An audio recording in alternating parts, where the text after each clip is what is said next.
돌고래가 점프를 하는 것은 동료에게 자신의 위치를 알리는 등 의사 전달의 한 방법이다. 쉬익쉬익 돌고래가 해녀에게 말을 건다. 경상도와 충청도의 휘파람새가 각기 다른 방언을 구사한다.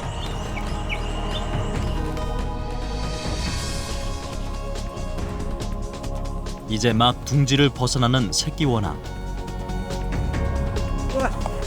사람이 새끼 원앙의 어미가 될 수 있었던 것은 바로 소리 때문이다.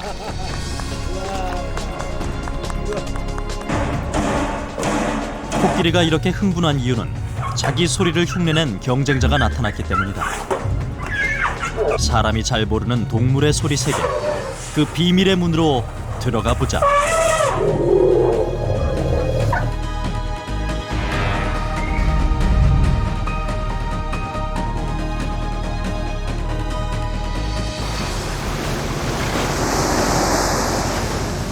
포항 앞바다 참돌고래 떼.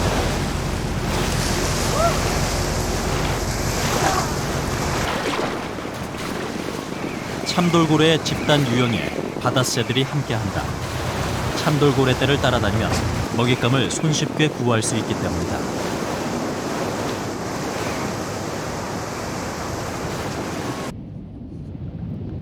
이들의 합동작전에 멸치떼는 갈피를 못 잡는다. 제주 김영 앞바다에 큰 돌고래가 산다. 큰 돌고래가 달리는 배에 접근한다. 배의 추진력을 이용해 유영하기 위해서다. 제주 해안의 큰 돌고래는 인도 태평양 큰 돌고래로 연안의 얕은 수심에 줄어서 서식한다.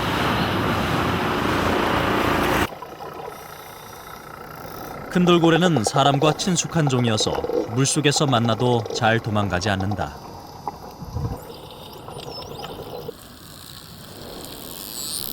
지금 듣는 음은 돌고래의 클릭음, 사물과의 거리나 모양을 파악하는 데 사용한다.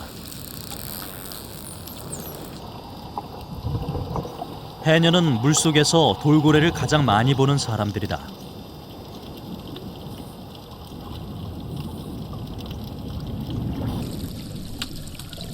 해녀를 보자 돌고래는 클릭음을 발산한다. 클릭음은 초음파 형태로 발사된다.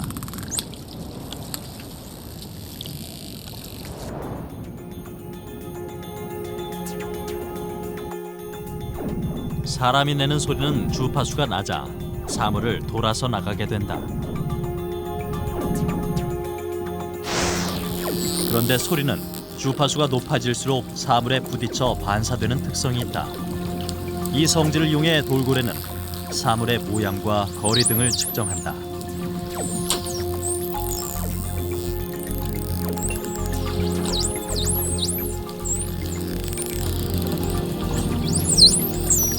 해녀가 믿을 수 있는 대상물로 확인이 되었는지 돌고래는 휘스름을 발사한다. 휘스름은 돌고래 사이의 통신음으로 돌고래가 해녀와 소통을 원하고 있다는 뜻이다.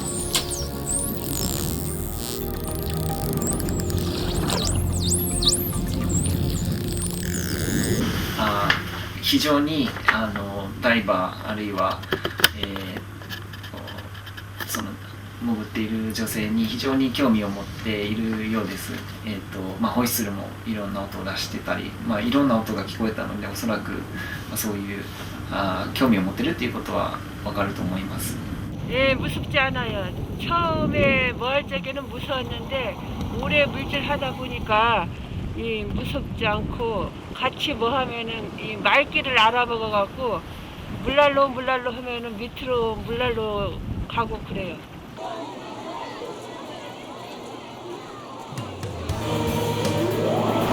좀 더 가까이에서 장기간에 걸쳐 돌고래가 내는 소리의 의미를 알아내기 위해 돌고래 쇼장을 찾았다.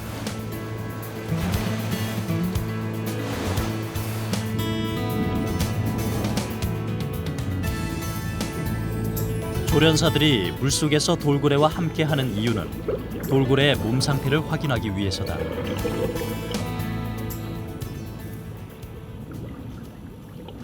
돌고래는 스킨십을 좋아해서 사람이 만져주는 것에 휘스름을 내는 등 반응을 보인다.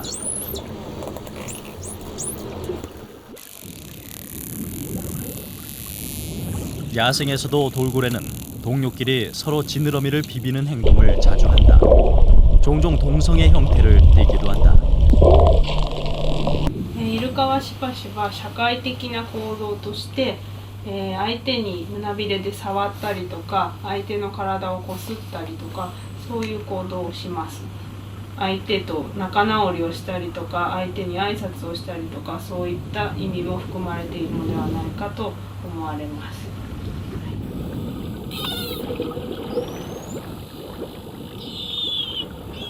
돌고래가 갑자기 돌변한다. 머리를 흔들고 입을 벌리는 행위는 돌고래의 공격 행위. 야생에서 식인상어도 두려워하지 않는다는 돌고래. 낯선 제작진 탓일까?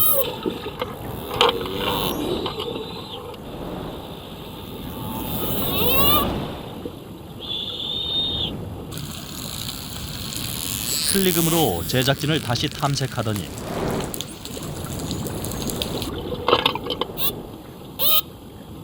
입을 벌려 무언가를 이야기한다.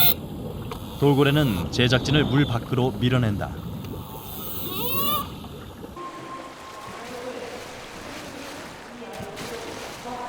돌고래는 어디에서 소리를 낼까?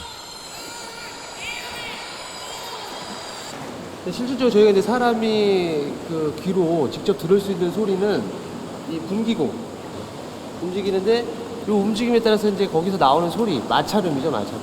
분기공이 얼마나 열리고 닫히느냐에 따라서 이제 거기서 이제 휘파람 같은 역할로 이렇게 소리가 나는데 돌고래의 통신음인 휘스름은 이마 위로 분기공에서 낸다. 물속에서 공기방울은 그들이 서로 통신을 하고 있음을 보여주는 증거다.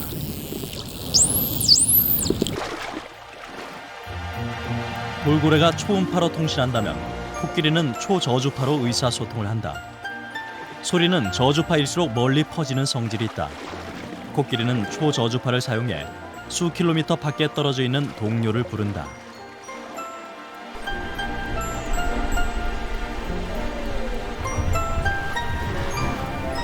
몸에 털이 거의 없는 코끼리는 피부 보호를 위해 지능 목욕을 자주 한다.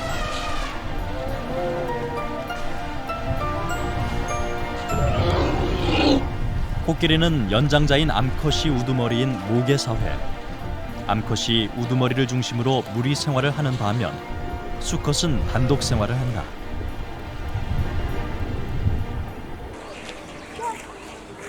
좁은 동물원에서도 코끼리들은 초저주파를 사용할까?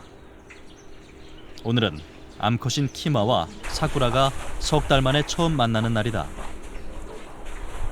키마의 짝짓기를 위해 서로 격리시킨 때문이다.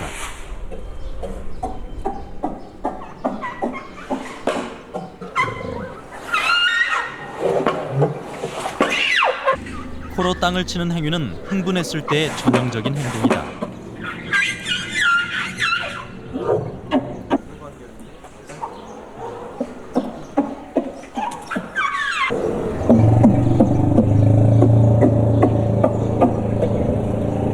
대형 트럭의 엔진음 소리.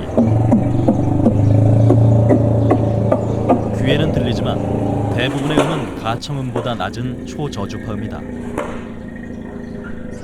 실제 귀로 들리는 것은 별로 강하지는 않는데 그거보다도 낮은 쪽 그 저주파, 그러니까 사람 귀로 들리지 않는 5Hz에서 한 30Hz가 아주 강렬하게 지금 나타나고 있습니다.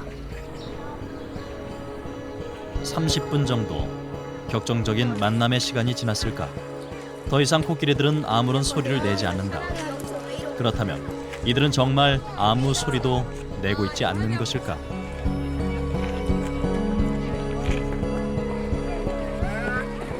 하지만 이들은 초저주파음을 사용해 계속 소리를 내고 있다.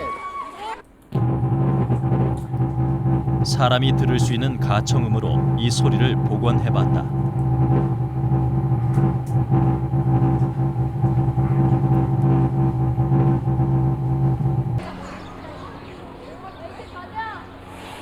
뒤늦게 입장한 관객들이 코끼리가 내는 초저주파 소리를 들을 리 없다. 코끼리가 지금 서로 울고 있어요? 안 울고 있어요? 알고 있어요. 이거 한번 들어봐요. 코끼리의 초저주파음을 가청음으로 바꿔서 들려주었다.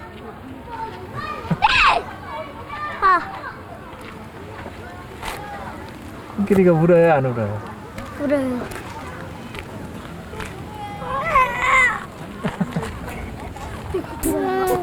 이상해? 네, 이상해? 사람들은 못 듣는 동물의 소리. 그럼 다른 동물들도 이 소리를 알아듣지 못할까? 기린을 상대로 코끼리의 초저주파음을 들려주기로 했다. 사람 귀에는 거의 들리지 않는 음이다.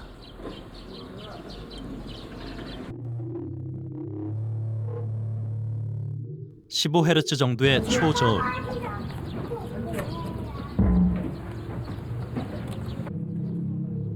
기린이 움직이기 시작한다. 소리나는 방향을 응시한다.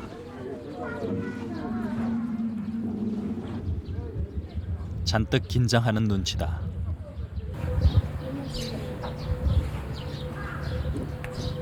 강력한 적으로 생각하고 기린은 도망을 간다.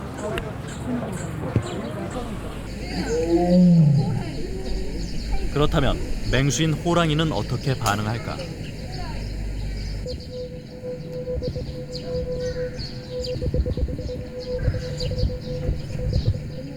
호랑이가 초저음 스피커를 응시한다.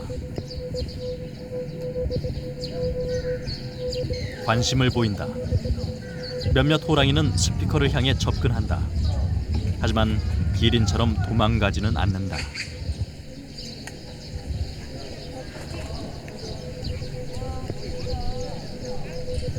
(5분도) 채 안 돼 호랑이는 스피커 소리에 흥미를 잃어버린다. 코끼리에게 자신의 소리를 들려주면 어떤 반응을 보일까?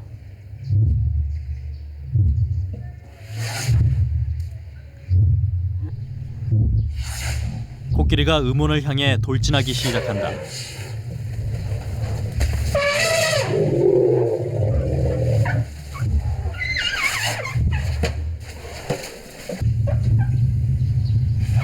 무릎을 꿇는 등 극도로 흥분한 상태를 보인다. 자신의 목소리를 흉내낸 경쟁자가 나타났다고 생각한 것이다.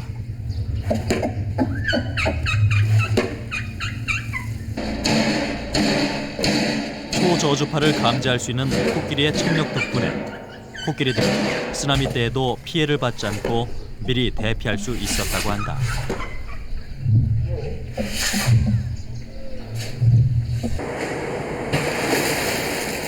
일본 타이지에서 온 돌고래 태지는 이 동물원의 작은 고민거리다. 다른 돌고래와 어울리지 못하기 때문이다. 이른바 왕따다.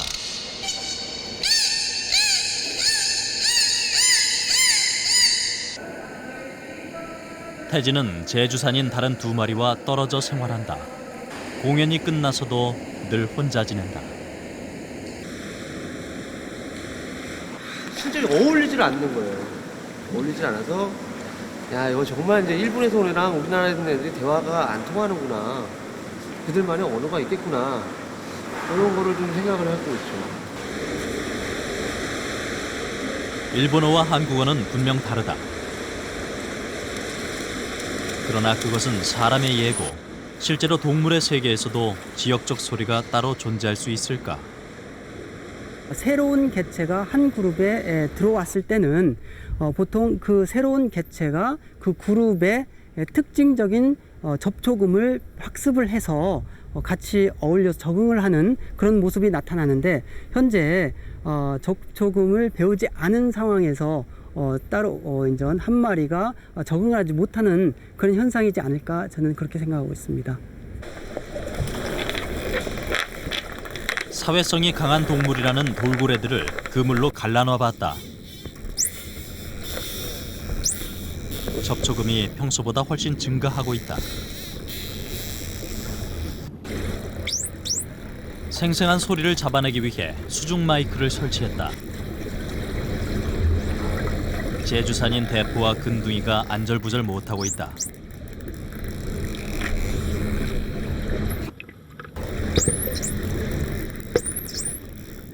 대포가 줄을 잡아당긴다.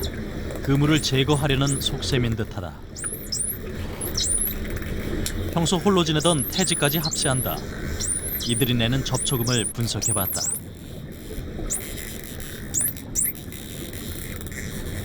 누군가가 부르는 소리가 들리고 거기에 대해서 응답이 없을 때까지 똑같은 패턴이 슉, 쉑, 슉, 쉑이라는 거를 한 3번 정도 이어지고 슉, 슉, 슉, 슉 이걸 몇 번 요청을 해요. 첫 번째 돌고래가. 그러면은 그 상대방에 있는 돌고래가 쑥, 쑥 그러면 여기서 이제 응답을 해주는 거예요. 쑥쑥 그리고 쑥, 쑥쑥 하면서 여기서 응답을 들어보면 이렇게 슉색 대포의 계속된 접촉음에 근둥이는 슉 이렇게 답한다. 돌고래 사이의 접촉음은 그물을 제거해주자 최고조에 달한다. 돌고래의 접촉음 연구는 아직 세계적으로도 걸음마 단계다.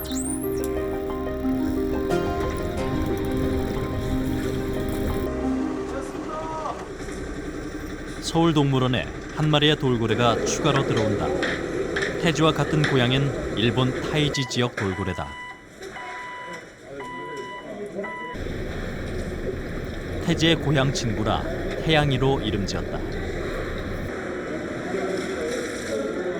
태양이는 과연 태지의 친구가 될 수 있을까? 태양이가 들어가자마자 태지의 접촉음이 증가한다. 20시간의 긴 여행. 아직 정신을 못 차리는 태양이 곁을 태지가 지키고 있다. 이 둘의 관계는 동물원 관계자들에게도 관심사다. 태지가 태양이의 몸을 자극하면서 지속적으로 접촉호를 보낸다.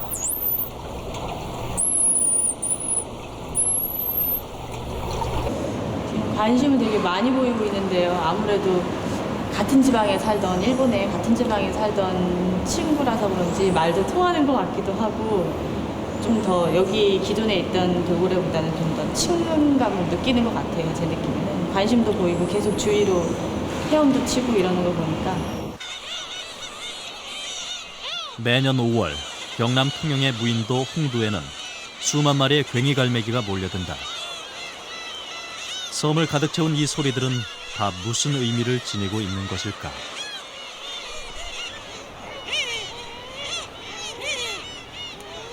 백인콜은 교미를 하기 전 암컷이 수컷에게 먹이를 달라는 소리다. 수컷이 먹이를 주지 않으면 암컷은 교미를 허락하지 않는다.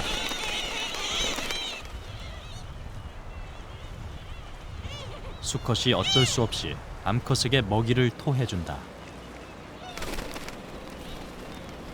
이제야 비로소 교미가 성립한다.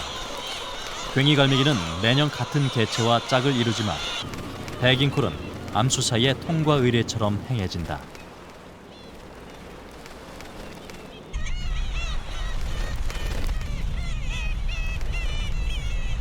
수컷이 전해준 먹이만 받아먹고 그냥 도망가는 암컷도 있다.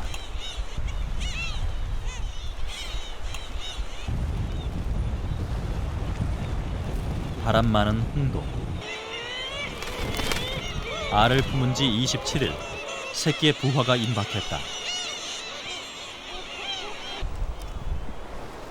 새끼는 알 속에 있지만 이미 어미의 소리를 접하게 된다. 이때부터 듣는 어미의 소리를 새끼는 평생 어미 소리로 기억하게 된다.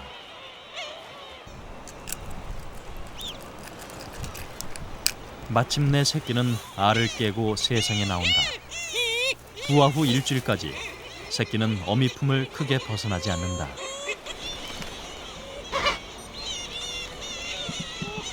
어미는 자신의 소리로 새끼에게 둥지에서 나오고 들어가는 연습을 시킨다.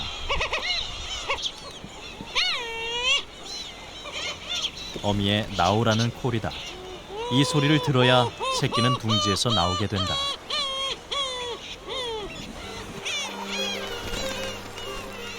괭이갈매기 세계에서 소리는 왜 중요할까?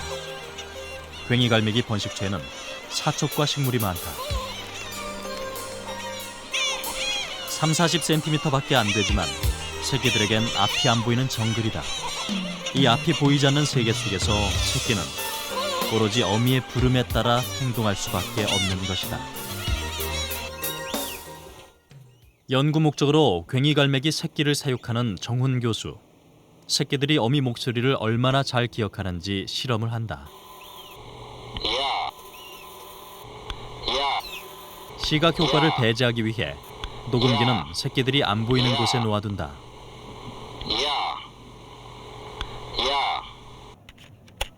새끼들이 그동안 익힌 어미 소리를 제대로 인지하고 있을까?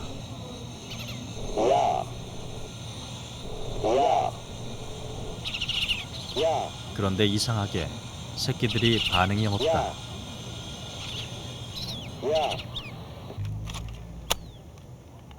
이번엔 새끼들에게 평소 들려줬던 바로 그 녹음기를 사용해봤다.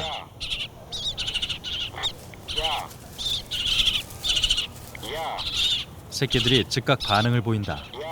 새끼는 녹음기의 미세한 음질 차이를 구별해내는 것이다.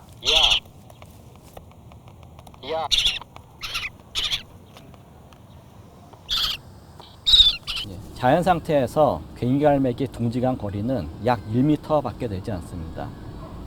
따라서 괭이갈매기 새끼는 초기에 어미의 소리와 이웃집 어미의 소리를 정확하게 구별해낼 수 있어야 됩니다. 지금 카세트 간의 이러한 반응이 나타난 것은 그 카세트 간에도 미묘한 그런 소리의 특성의 차이가 있기 때문에 그걸 구별해서 이러한 행동이 나타난 것으로 보입니다. 녹음기 사이의 미묘한 주파수 차이를 새끼들은 인식한다.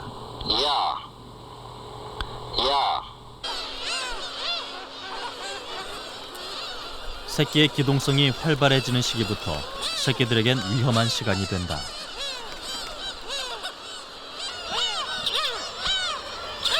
새끼 하나가 제 둥지를 벗어난다. 어미 소리를 착각한 것이다.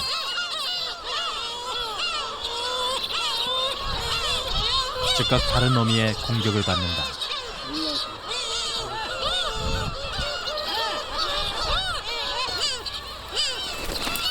어미가 뒤늦게 나타나 반격을 가한다. 제 둥지 지키기와 제 새끼 지키기, 양보란 없다.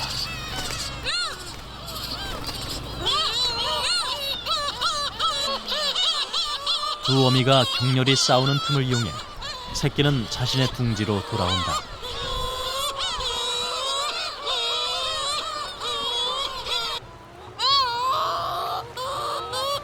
롱콜, 고개를 들어 올리며 내는 음이다. 이 소리를 들으면 제 새끼들은 둥지 속으로 숨게 된다. 경계음인 셈이다. 롱콜은 또 제 둥지를 침입한 개체들에 대한 공격 신호이기도 하다. 제 어미가 아닌 경우 새끼를 죽음에 이르게 하는 소리다.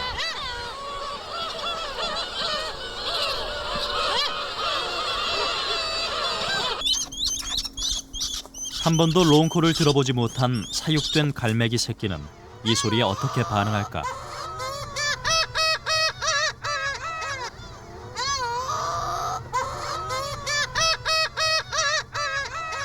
새끼들은 롱콜 소리를 듣자 숨을 곳부터 찾는다.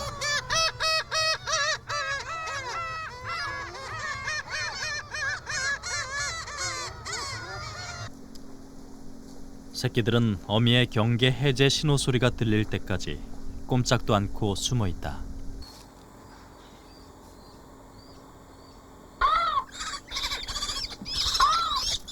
(30분) 정도 지나 어미가 정상적으로 새끼 찾는 소리를 들려주자 새끼는 비로소 둥지에서 나온다. 롱콜은 새끼들의 생명과 안전에 직결되는 소리다. 학습되어지는 것이 아니라 본능에 의해 인지된다는 것을 확인할 수 있다.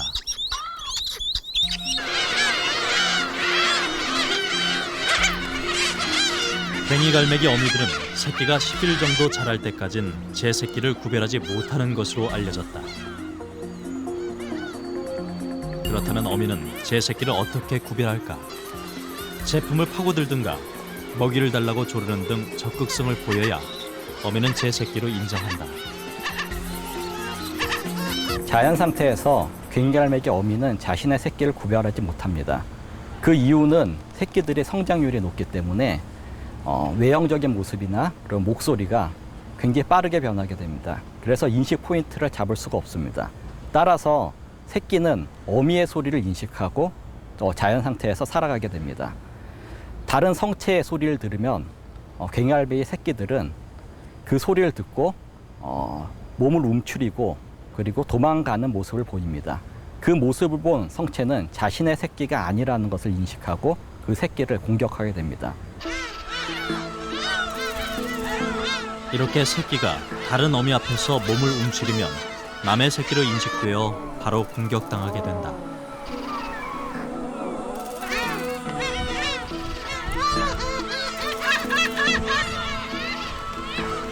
뒤늦게 제 어미 소리가 아님을 인식하고 도망을 가도 이미 때는 늦었다.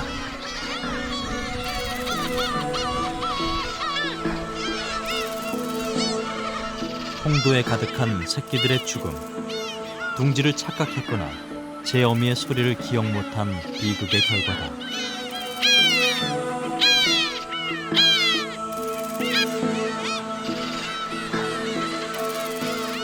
비정하지만 냉정한 생존 법칙이 존재하는 세계다.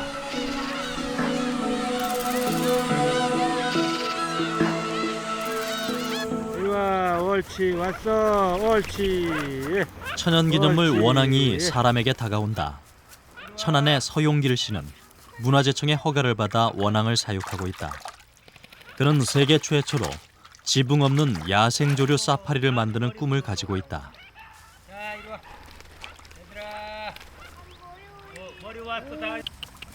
원앙은 그를 어미로 옳지, 따르고 있다. 옳지, 옳지.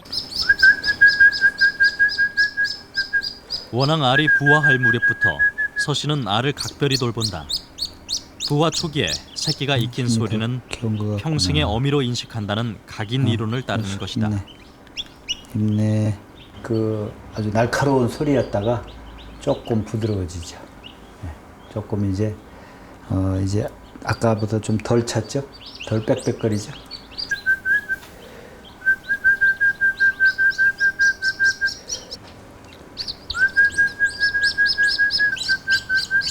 서 씨는 어미 소리와 주파수가 가장 흡사한 휘파람 소리로 새끼들에게 자신의 소리를 각인시킨다.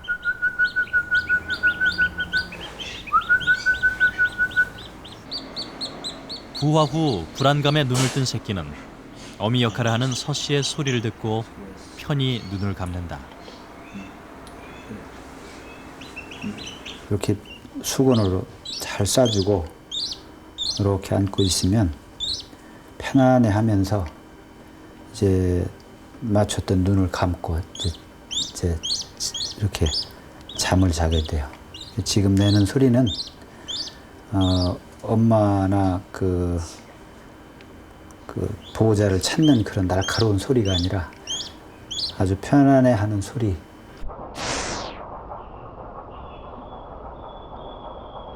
숲속 둥지 속의 새끼 원앙도 알에서 깨어났다.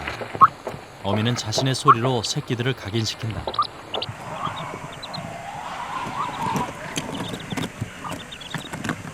새끼들의 털이 다 마르면 어미는 새끼를 둥지에서 내보낼 준비를 한다.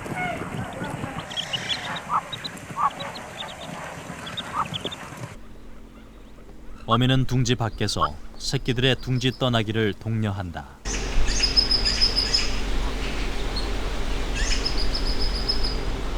새끼 원앙이 3m 높이의 둥지에서 과감히 뛰어내릴 수 있는 것은 어미의 부름 때문이다.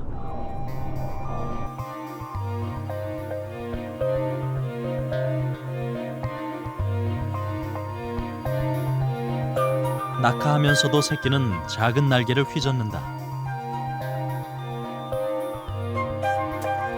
새끼들은 몸무게가 가벼워 큰 충격을 받지 않는다.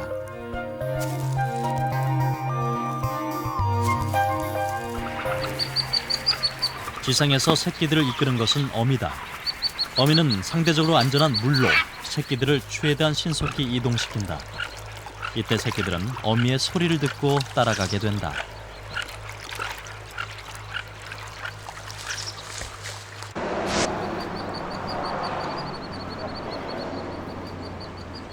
새끼 원앙들이 서씨를 따르는 원리도 야생 원앙과 다르지 않다. 이리 와.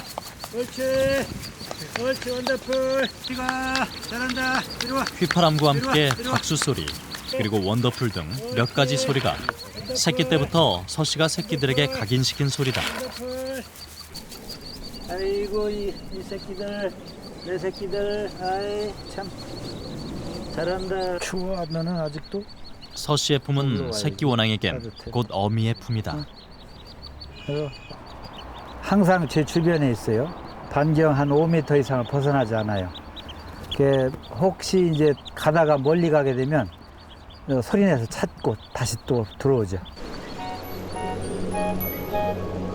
서씨는 원앙들의 야생성을 유지시켜주기 위해 새끼들을 가끔 야외로 데리고 나간다.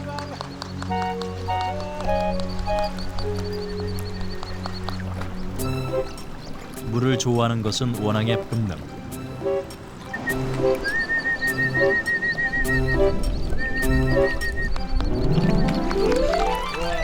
한창 물놀이를 하다가도 새끼들은 서씨가 부르면 한 걸음에 다가간다.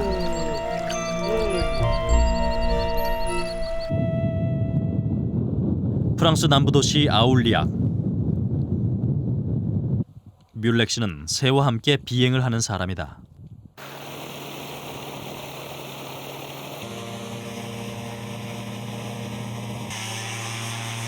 비행기가 이륙하자 새들이 함께 난다.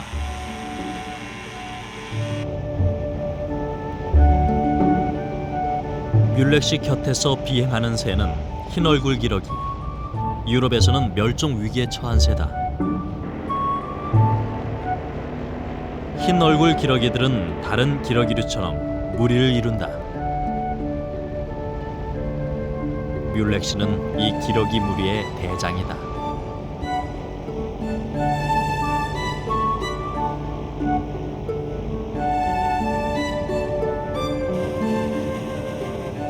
그런데 기러기들이 멀어지고 있다. 가끔씩 기러기들이 새로운 리더를 만들기 때문이다. 뮬렉 씨가 이때 쓰는 방법, 기러기들을 직접 부르는 것이다. 부화 시기부터 뮬렉 씨는 소리로 새끼들을 각인시켜왔다. 기러기들이 다시 돌아왔다.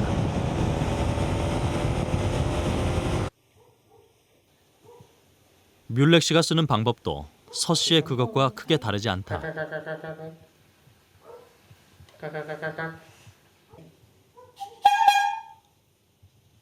비행 중에는 소음이 크기 때문에 나팔을 함께 사용한다.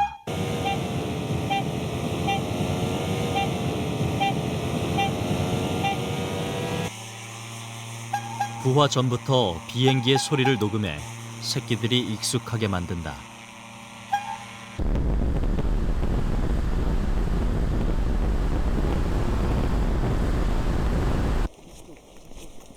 동물의 세계에도 사는 지역에 따라 실제로 방언이 존재할까? 학자들은 연구를 통해 지역에 따라 휘파람새의 소리가 다름을 밝혀냈다.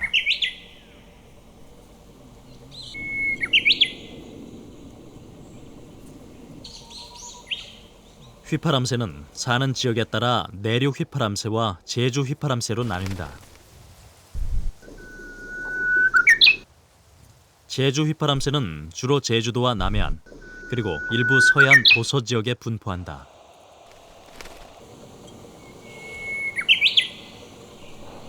이 두 종의 휘파람새는 울음소리로 쉽게 구별된다.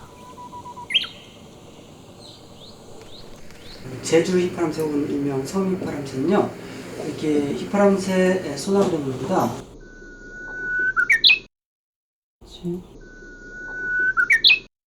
제주 휘파람새는 앞에 휘슬 부분이 하나로 이어진다. 그런데 내륙 휘파람새 소리는 휘슬 부분이 여러 차례 끊긴다.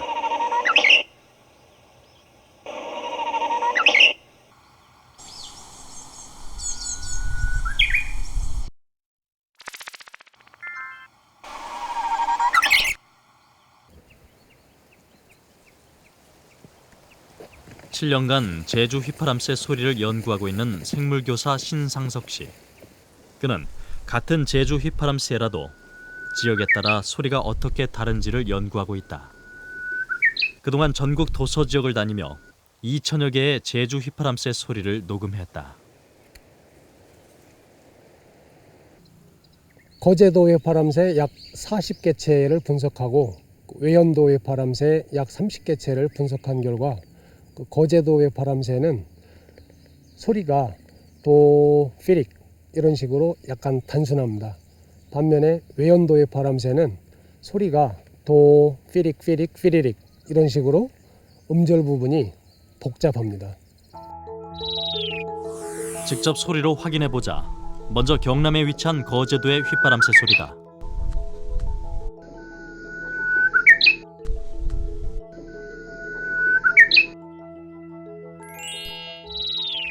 이번엔 충남 외연도. 음절 부분이 훨씬 복잡한 걸 알 수 있다.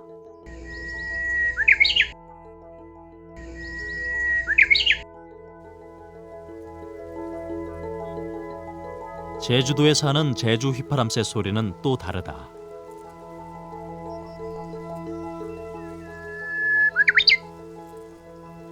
주파수와 시간 영역에서 다른 지역 새들과 큰 차이를 보인다.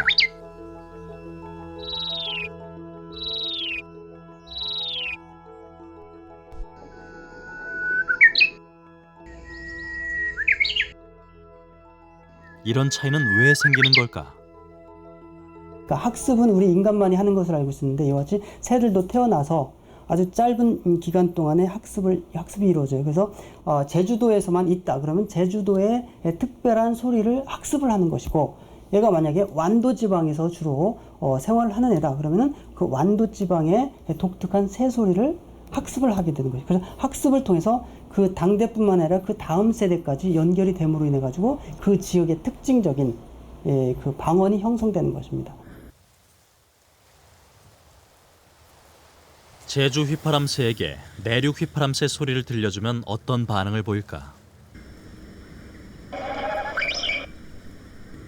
휘파람새 박제를 스피커 옆에 놓아봤다.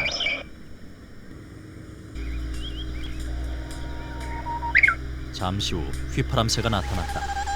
스피커 주위를 맴돈다. 하지만 적극적인 반응은 보이지 않는다.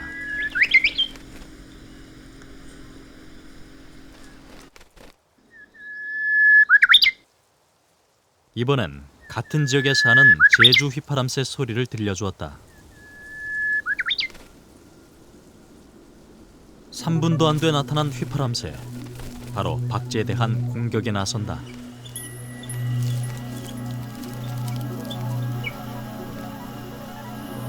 스피커에서 소리가 나올 때마다 공격은 심해졌다.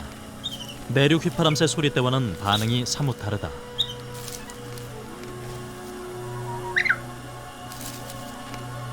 휘파람새는 스피커 음이 멈출 때까지 약 30분에 걸쳐 끊임없이 박제를 공격했다.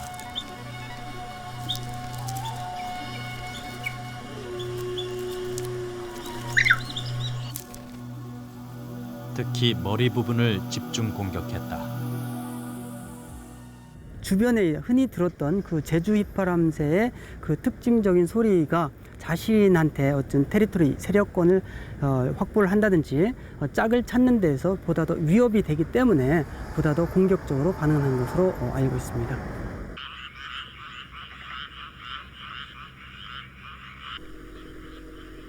(5월) 물을 대기 시작한 노는 개구리들의 청혼 무도 회장이 된다.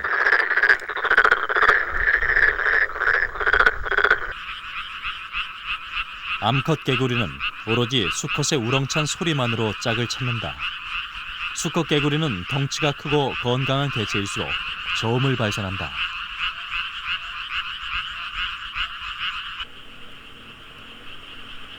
그래서일까? 암컷은 저음으로 우는 수컷 개구리를 더 선호하는 경향이 있다.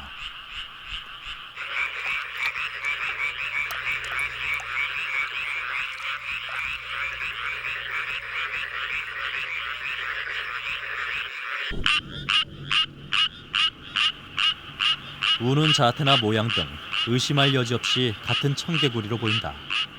그러나 이것은 청개구리와는 다른 종이다.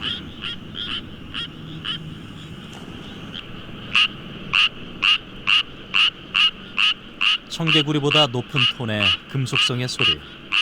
소리가 다름에 의문을 품고 조사해보니 청개구리와는 다른 종으로 밝혀졌다. 경기도 일부 지역에만 사는 우리나라 고유종 수원 청개구리. 하마터면 영원히 묻혀버릴 우리 고유종 수원 청개구리는 이렇게 소리 덕에 새로운 종으로 인정받은 것이다. 소리를 다시 한번 비교해보자.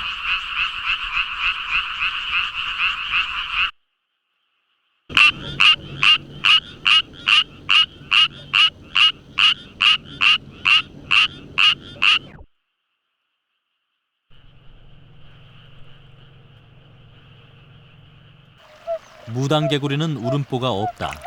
그래서 청개구리처럼 우렁찬 소리를 내지 못한다.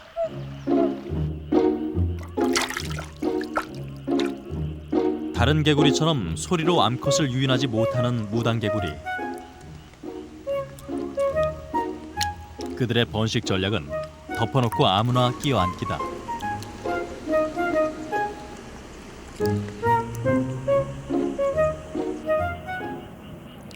같은 수컷을 포접할 때 아래 수컷이 내는 소리가 릴리즈 콜. 상대가 아니니 빨리 놔달라는 콜이다.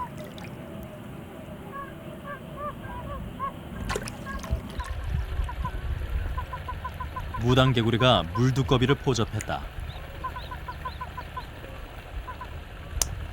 물두꺼비가 릴리즈 콜을 해본다. 하지만 다른 종이 내는 릴리즈 콜을 무당개구리가 알아듣지 못한다.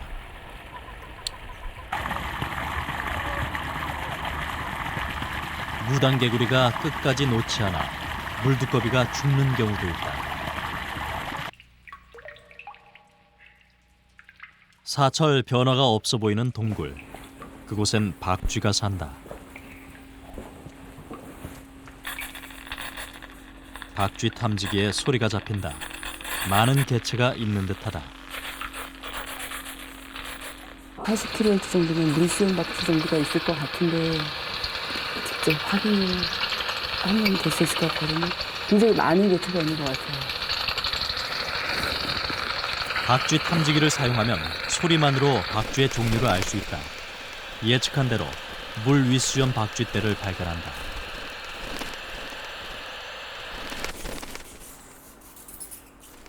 이미 태어난 지 한 달은 됨직한 새끼들. 녀석들은 어미보다 낮은 20kHz대의 소리를 발산한다.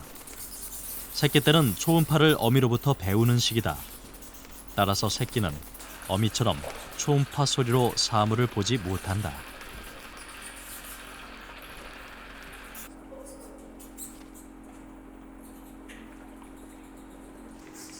동굴 깊숙이 들어온 뱀이 노리는 것은 귀뚜라미가 아니다.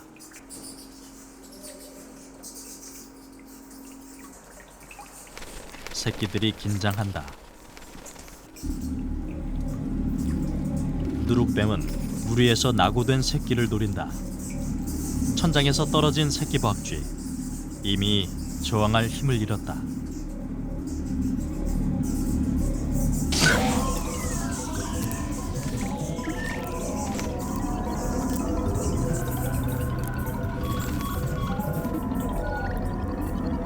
누룩뱀은 단숨에 몸을 감싸 박쥐를 제압한다.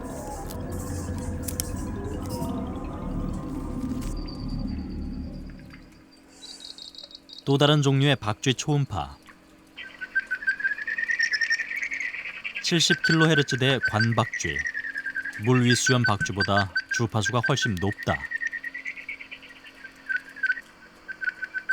관박쥐는 코로 초음파를 발사해 귀로 정보를 모은다.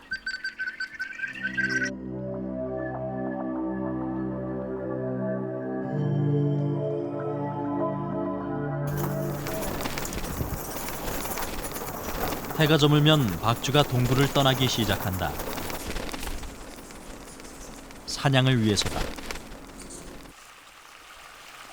동굴 근처에 위치한 송어 양식장. 매년 여름 수백 마리의 박쥐가 사냥을 위해 이곳을 찾는다.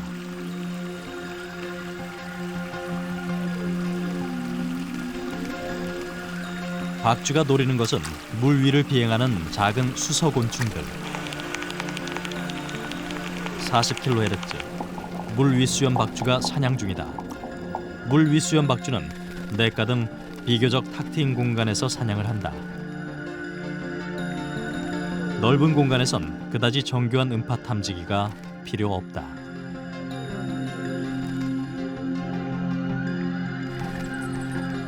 하지만 숲에서 활동하는 관박쥐는 장애물이 많아 정밀한 레이더가 필요하다. 관박쥐가 높은 주파수의 초음파를 발산하는 이유다. 주파수가 높아질수록 세밀한 정보를 얻을 수 있기 때문이다. 박쥐는 이렇게 서식처에 따라 주파수를 변화시키는 방향으로 진화했다. 높을수록 이젠 그 디테일한 작은 물체를 감지할 수 있죠. 말하자면 그런 작은 물체를 감지한다는 것은 주변의 복잡한 환경, 즉 숲이 우거지고 이런 데서 잘 빠져나갈 수 있죠. 시야가 막지 않은 바닷속에서 돌고래는 소리로 세상을 보고 소리로 먹잇감을 탐지한다. 어떤 동물은 소리로 짝을 찾고 또 어떤 동물은 소리로 경쟁자를 알아낸다. 어미와 새끼를 연결시켜주는 소리. 동물에게 소리는 그냥 귀로 들리는 것 이상이다. 동물은 소리로 세상을 만난다.